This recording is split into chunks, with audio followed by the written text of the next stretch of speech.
Well, just 30 days into the second Trump administration, and we have been seeing some sweeping changes affecting every corner of government, but arguably nowhere more than within the crypto and digital asset industry. While many of these executive orders and regulatory changes were on the wish lists of investors and industry executives, there are some developments that few observers saw coming. Here to share with us his expertise always is our local expert, NYU professor and Rubicon digital asset CEO, Greg Johnson. Greg, it's always great to have you. So what can you tell us about some of the events unfolding right now in the crypto world that no one saw coming? Well, Jonathan, it's good always to be with you and back again.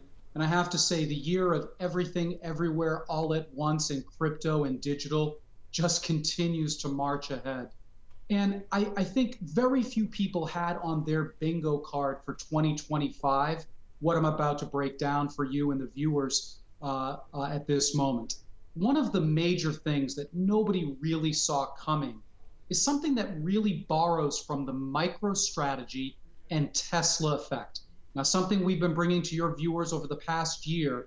Gradually, over time, more and more corporations have been holding crypto in their treasuries, in their internal investment portfolios. So just like you and I, companies have their own investment portfolios, and more they're following the lead by these pioneer companies like MicroStrategy and Tesla that have owned crypto on their books. Very controversial.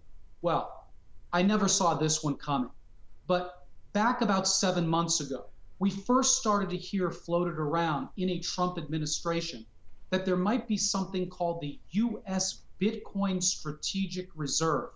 And this was absolutely unfathomable a couple of years ago.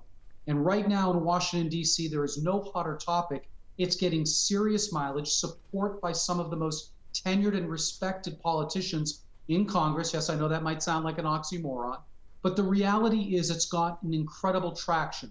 And this is the plot pivot. Not just the federal government is considering a strategic Bitcoin reserve, but more and more states, in fact, over 20 states in the U.S. are now considering owning crypto, primarily Bitcoin, but not exclusively, in their state treasuries. This is a massive development. It once again means even if you don't own crypto, you probably own crypto. Yeah, recently also there have been some concerns surrounding crypto levied against the president of Argentina. What's behind that latest crypto scandal, and why does it matter to people here in Georgia? Well, Jonathan, it actually might matter more than anybody realizes. Look, this is a fellow who was elected almost 2 years ago to be the president of Argentina. For those that are not aware, this country is blessed with many of the same natural resources that we are spoiled by here in the United States, but they've squandered them. And as a matter of fact, few countries have been suffering more from hyperinflation than Argentina. Well, this politician came to power, made some very dramatic cuts. In fact, many people know him from recently appearing here in Washington, D.C. last week at the CPAC conference, that conservative political gathering each and every year. And it was actually Elon Musk that took his chainsaw, this Argentine president, used it on the campaign trail. Well, as plot pivots would have it, he recently endorsed a meme coin called Libra and said that it promised nothing but good things for the Argentinian people. He posted about it as the president of a nation state. What do you think happened? It skyrocketed and then it collapsed, leaving so many people without anything to show for it. It's a massive scandal. Already the opposition party is sharpening its own chainsaw. And this is a major story because the people behind this token are also the same people that brought to life the Melania Trump meme token. So you can't make this stuff up. And I just wish the crypto industry would learn from the past mistakes. And politics, and especially politicians and crypto, do not mix. What are some of the other crypto-related stories that you're following closely right now?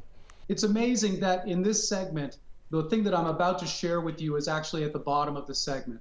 This past weekend, the crypto industry, believe it or not, with all that FTX scandal, all the other hacks you may recall from a while back, well, this weekend, the largest ever hack of a crypto company took place. Now, many of our viewers may have heard of this before, but there is a North Korean sponsored hacking group called Lazarus. It has been behind most of the illicit criminal activity, most of the hacks, most of the stolen Bitcoin and crypto that you've heard of over the past many years. Well, they just snagged over $1.4 billion worth of crypto from a company based in Dubai called Bybit. It's a crypto exchange, and the way that they did it is quite ingenious. Nobody saw it coming. So as a reminder to all of the folks getting excited about crypto, you don't want to have all of your eggs in one basket.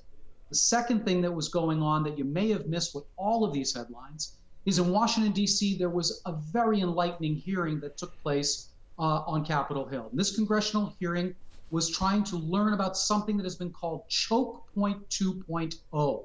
I know that's a mouthful. And essentially what this is all about is that there actually were accusations by some of the largest crypto companies, some of the people that are thought leaders in the industry, former regulators, who have said there has been a concerted effort to debank individuals, companies, corporations, large and small, that have anything to do with crypto. In other words, the US didn't ban crypto, but what it did in effect through agencies like the FDIC, it is being accused and it is being confirmed that they made it almost impossible for banks to do business with anyone that wanted to try and do crypto the right way. This story is just getting started, I can promise you. Like I said, everything, everywhere, all at once in crypto this year. Greg Johnson, the CEO of Rubicon Digital Assets and our local source for crypto news. Thank you, sir. We appreciate it. Of course, Jonathan. Thank you.